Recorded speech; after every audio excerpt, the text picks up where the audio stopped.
মিজামুর সত্যভাগ্য দাস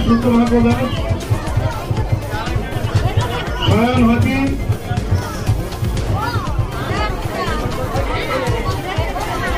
অঙ্কিত রিজিয়া সত্যভাগ্য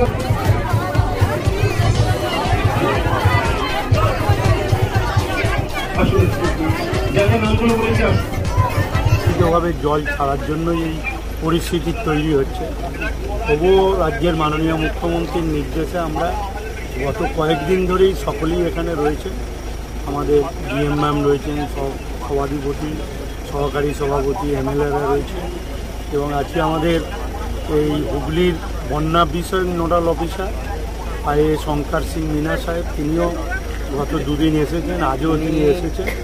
বিভিন্ন স্থান পরিদর্শন করা হচ্ছে এবং আমাদের স্থান যাতে পর্যাপ্ত পৌঁছায়, মানুষ যাতে অসুবিধে না হয়, নদীর বেডের মধ্যে যাদের রয়েছে তাদেরকে যাতে তুলে এনে বুঝিয়ে হেলথ সেন্টারে আনা যায়, সেরকম সর্বত্রই আমরা ব্যবস্থা করছি। তবে এখনও পর্যন্ত বড় ধরনের ঘটনা কিছু নেই। আমরা সব বিষয় নিয়েই তৈরি রয়েছি। একদিকে জেলা প্রশাসন, জনপ্রতিনিধিরা এবং পুলিশ প্রশাসন, হসপিটাল থেকে আরম্ভ করে সব ডিপার্টমেন্ট, এনডিআর টিম, সব টিম আমরা তৈরি রয়েছি। জেলা জুড়ে কতগুলো পরিবার ক্ষতিগ্রস্ত হয়েছে এখনো পর্যন্ত সঠিক হিসাবটা পাওয়া যায়নি। আজকে দুপুরের পর সঠিক হিসাবটা পাওয়া যাবে, কেন দুপুরে আরেকটু জল বাড়ার সম্ভাবনা আছে। বন্যার পরিস্থিতিকে আপনারা অ্যাডমিনিস্ট্রেটিভ একটা মিটিংও হলো, সেখানে আপনারা সকলেই উপস্থিত আছেন। কি বলবেন আজকের এই মিটিংটা কারণটা কি? আমাদের রাজ্যের মাননীয় মুখ্যমন্ত্রীর নির্দেশে আমরা সবাই এখানে রয়েছি।